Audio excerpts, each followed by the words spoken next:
Hello, everyone. Welcome to Health 180 with Carion Fenn on Rogers TV and podcast. My name is Carion Fenn.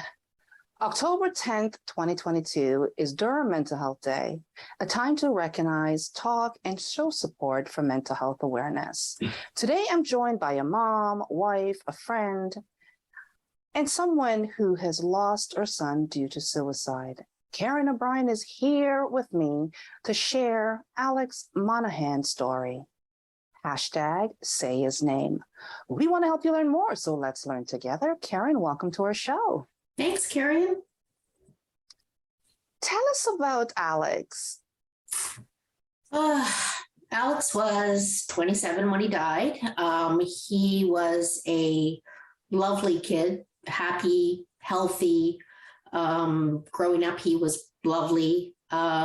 He was a sports fan, an artist. He was smart. He was very funny. We kind of equate him now to Robin Williams. He was a great big brother, lovely son. Everybody loved him. We called him Eddie Haskell sometimes because he was that charming. He was a great kid. Mm-hmm. You know, is he your first child or your second child? Yeah, Alex is my firstborn. Yep. Firstborn. Oh, there's always that bond with the first child. Absolutely. Absolutely. I find it hard to explain it to my second son, but the best thing I can do is, your older brother is special because he was the first, and you were special because you're the last. Mother's love is always so special. Yes. But that bond with your firstborn is like no other. Yes, yeah. The first experience, and you learn from the first experience with the second one. You try to do better from. Exactly. First kids are so special. What was it like as a kid? How did he relate to other children growing up? Oh, Alex was a friend to everybody. He grew up with a my kids grew up in Bowmanville, very tight-knit group of friends in elementary school that he went all the way through high school with and kept all these friends through college and careers. He was a really good friend. He was somebody that people turned to often for support, just because he was a great listener and he came across as such a happy kid. He was nice to be around. Yes. What was your status with Alex's father at the back then? So Alex's dad and I split when Alex was 14, which was a difficult time in his life. And that's when we first noticed that Alex was having some trouble dealing with his emotions. He did not deal with our separation well. We got him some counseling at that time, but over the years, we know that was when he first started to struggle. The counseling worked sometimes, not always. He turned to alcohol and drugs in high school. Drugs that are now legal. Not then. So he self-medicated a lot. Yeah. He also felt like he had to take on the role of my protector because now a single mom with two kids, two teenagers, and he did it well. I never asked him to, but that was something that was in his personality, was just, I got to take care of my girls. Yes. And that's so wonderful that he wants to make sure that you're okay and protect the family, right? Yes. And how was he like in high school? Alex, he had a great group of friends. He always had a girlfriend. He was very charming, very handsome young man. So he always seemed to have a girlfriend, was always very serious about these girls. But it was more a lot of friend dating, but he seemed to have a very normal, teenagehood. He didn't get into any trouble that I was aware of. But did have struggles periodically. He always talked to me. We had a very close relationship. Anytime there was something going on in his life, he did have a few problems with girls. He would come and talk to me. We had a very open relationship about sex and all, everything that you should have that relationship with your children. Yeah. we were very open, and I think felt like he was well taken care of and well loved, and everything seemed to be okay. Yes, yes. Why do you think it's so hard to connect the dots to have more mental health support in place that reduces the stigma?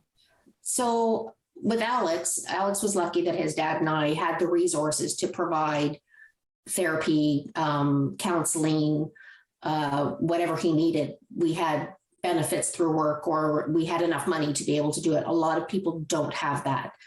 So they have to go the route of going to your primary care physician, if you even have one, going to Emerge. Emerge is very busy. The mental health, I work in healthcare.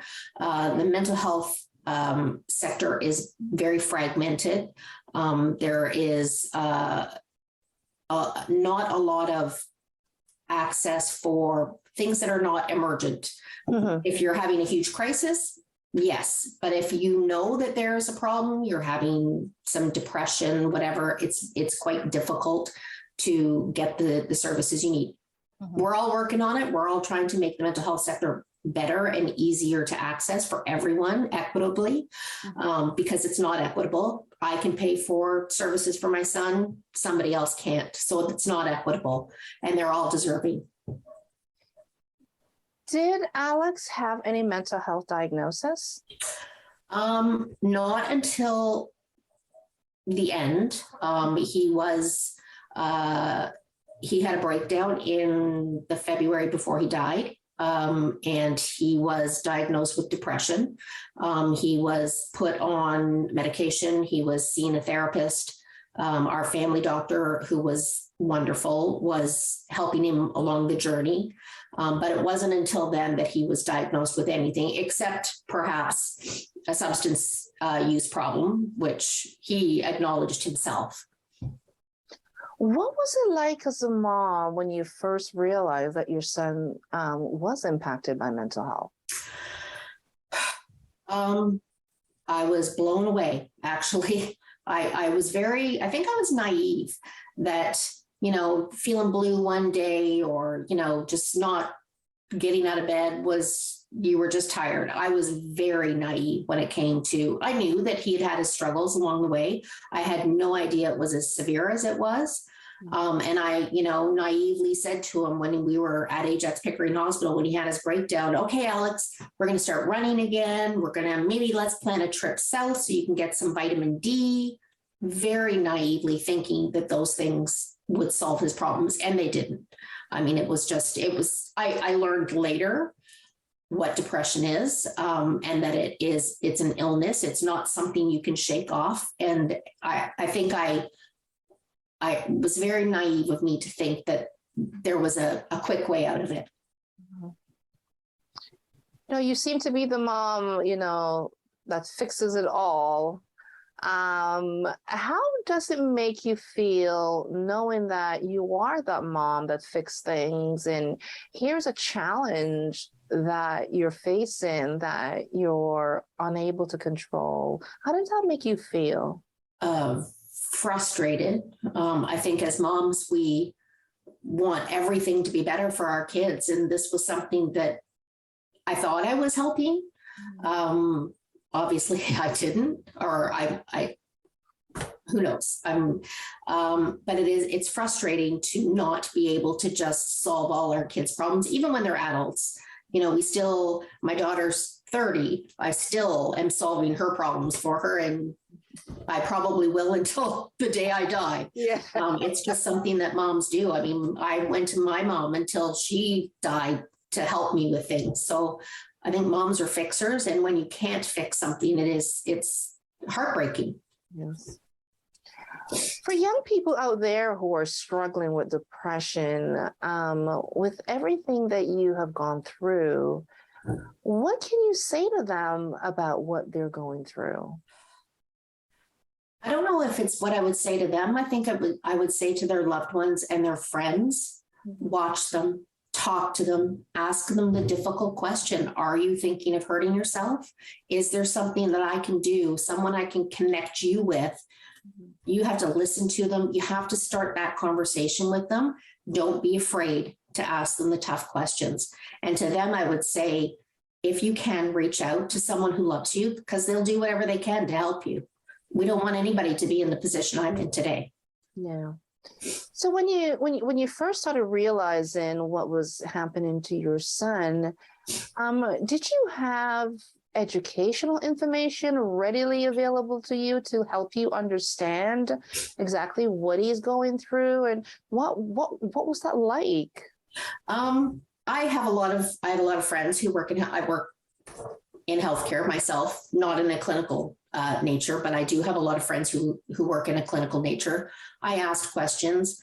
I thought I knew what depression was. I thought I knew that he was getting the right care. In hindsight, if I had known how bad it really was, he was very good at pretending that things were okay. He was an actor. But if I had probed deeper with him, I probably would have realized that he was far more at risk than I realized. Unfortunately, I didn't. Yes. So now that you've done some research or gathered more information and understanding about what happened to Alex, looking back, what do you see now that you didn't see back then? Is there anything you can say, I know now that I didn't know back then that might have been helpful to you? Because education is so key. Oh, very important. I think I didn't know enough about depression and what it can do to you. We talk about being depressed. Oh, I'm so depressed. No, usually, for me, I've never been depressed. I've never been clinically depressed where I can't do anything. I've been sad. Trust me, I've been sad. Yeah. But I've never been depressed where I don't want to get out of bed. I don't want to go to work. I don't want to see my grandchild. I've never felt that. Mm-hmm. I didn't know that though. I didn't know how bad depression was, and I didn't know what it did to someone, and what a black hole people go in and feel that there is no way out. It must be terrifying. Yes. So what's one message you can or want to give to someone who's thinking about suicide? You're not a burden. Talk to someone who loves you, because they would be devastated to lose you. You need to reach out to somebody, get the help you need.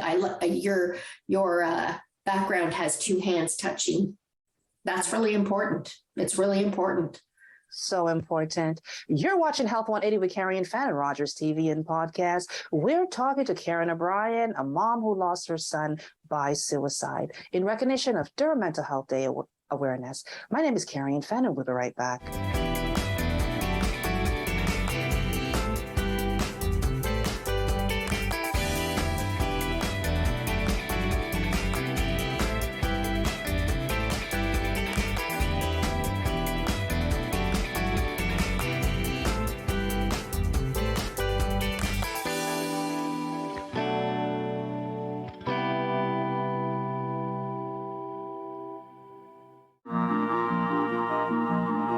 Closed captioning is brought to you in part by Raven Reads. Unbox Indigenous voices.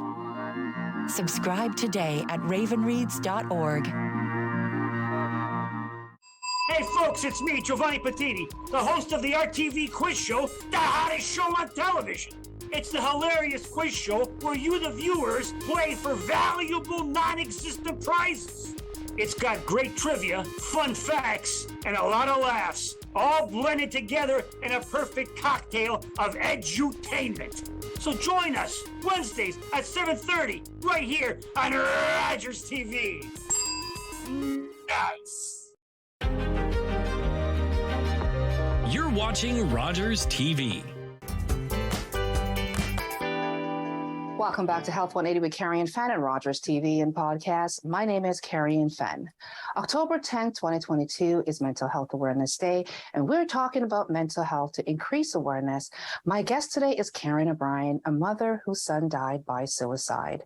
Here to make sure that you say his name, Alex Monaghan. Karen, welcome back to our show, and thank you so much for being so brave and strong and sharing your story. It can't be easy, but it's so important and so critical to helping others. And I always say, you know, if sharing your story save one life, that is enough. And I can't tell you how much I appreciate you joining us and sharing your story with us.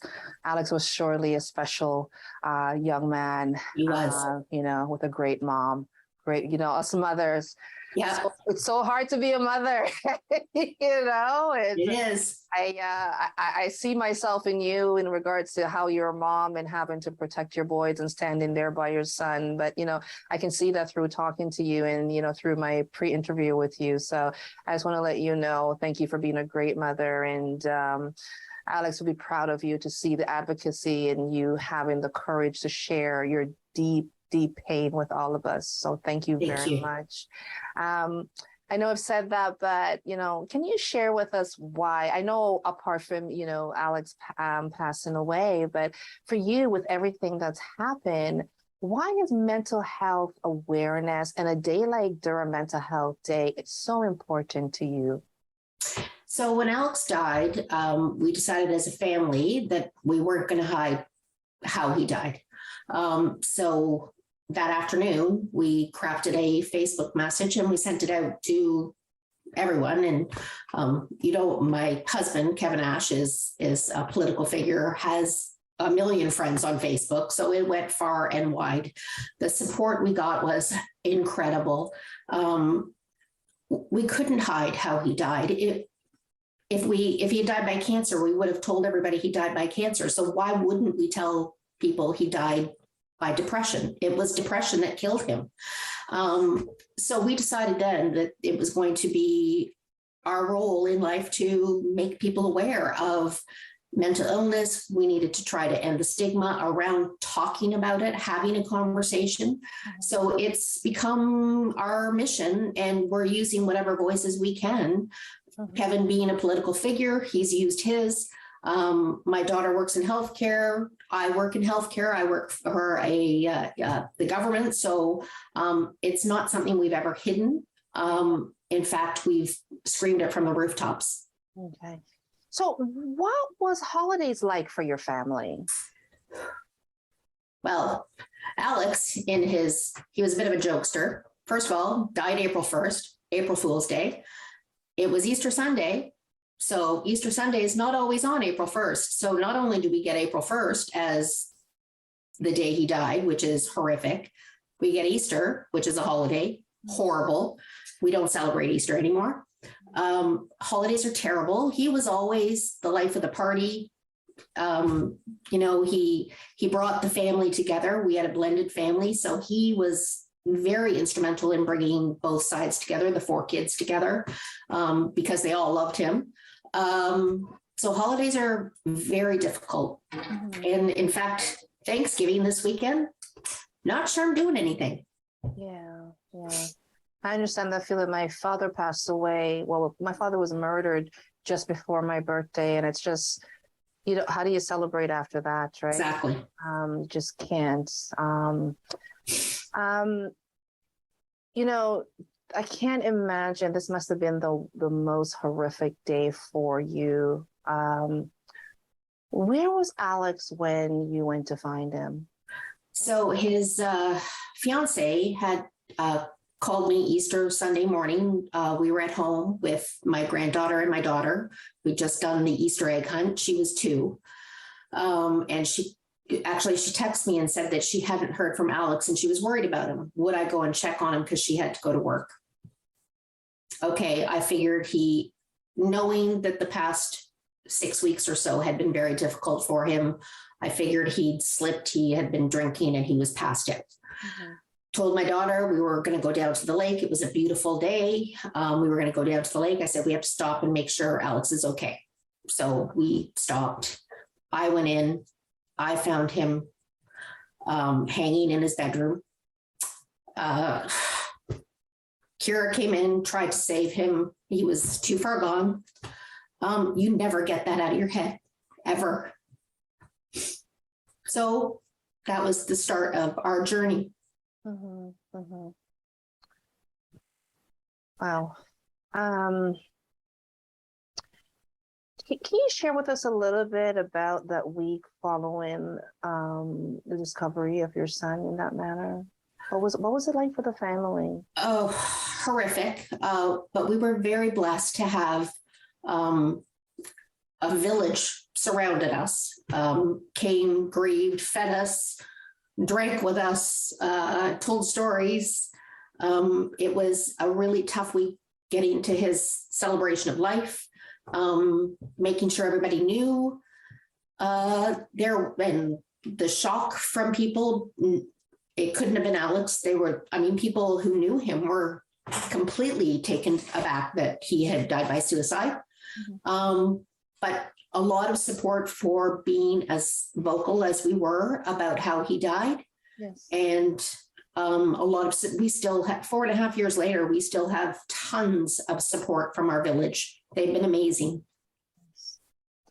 What was it like as a mom having that image of your baby and then seeing your baby, which is still alive? How did that make you feel as a mom?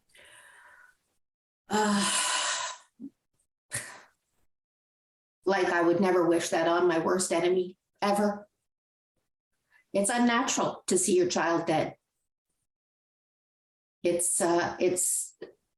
I hope never anyone has to go through that, ever.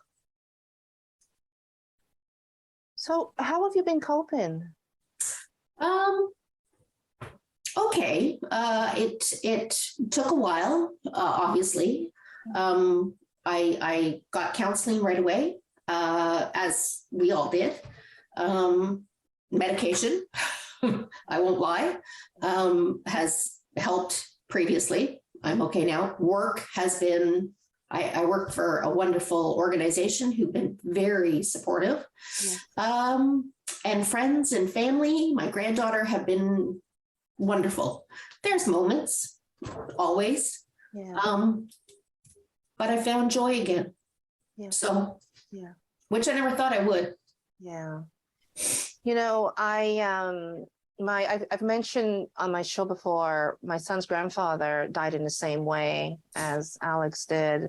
But it was his daughter, who was about 13 or 14 years old, who found him in that way. And there's been a tremendous impact on her. And I mean, there's an impact on the family all around the board, you know. I'm assuming that, you know, with what happened to Alex have impacted your family tremendously. Yeah. Do you find, like, what type of coping mechanism is your family using to help support each other to be easy, or just no, it's well, you know what, Alex was such a jokester. We use kind of dark humor sometimes. That my daughter and I will, you know, something will happen and we'll go, oh, Alex. And I mean, we joke about, because he was our handyman. Yeah. And you know, we'll go, oh, Alex, where are you? I need you to do this. It's we joke a lot about him. We talk about him all the time. Mm-hmm. My granddaughter asks for him all the time. She called him uncle. And she's just starting, she's almost 7, just starting to ask how he died. Yeah. She's asked a couple of times, sort of not really direct questions, but it's coming, and we'll be honest with her. We've already decided we'll be honest with her. She thinks he died because he was sick, which is the truth. But she's starting to be a little bit more specific. So we'll carefully answer that question for her. Yeah. But we joke about Alex all the time. We have decided that Alex is going to continue traveling. He was an avid traveler, and we have spread his ashes across the world in many, many places. that's not only helped us, I truly believe he is enjoying his journey because he's everywhere. He's in many, many places, and he's continuing his travels around the world, taking care of us. Tell us, Alex's body, or Alex is around the world. Tell us about that. What do you mean when you say Alex is around the world? He is around the world. So most of his ashes are in ADAX in the cemetery beside my parents. But we were given some of Alex to do with as we wanted, keep it at home, or so his dad got some, I got some, and his fiance got some. So my daughter and I and Kevin decided that Alex was going to travel. So the first place we took him was on a cruise to Alaska. We had a family trip there. We have a lot of really fun stories. Alex was always getting into mischief when we were on vacation. But so the first place we put him was Glacier Bay. And if anybody has been to Alaska, they know how beautiful and peaceful it is. It was a perfect spot. So he's been to Dominican, Hawaii, Bermuda. He's in Italy on the Amalfi Coast. He's in Dubrovnik. He's in Cozumel. We just took him to Magens Bay and St. Thomas in the summer. So he's in a lot of places that he's been to before. We have a lot of great memories, and it helps me knowing that he's there. If I go there, I know he's there.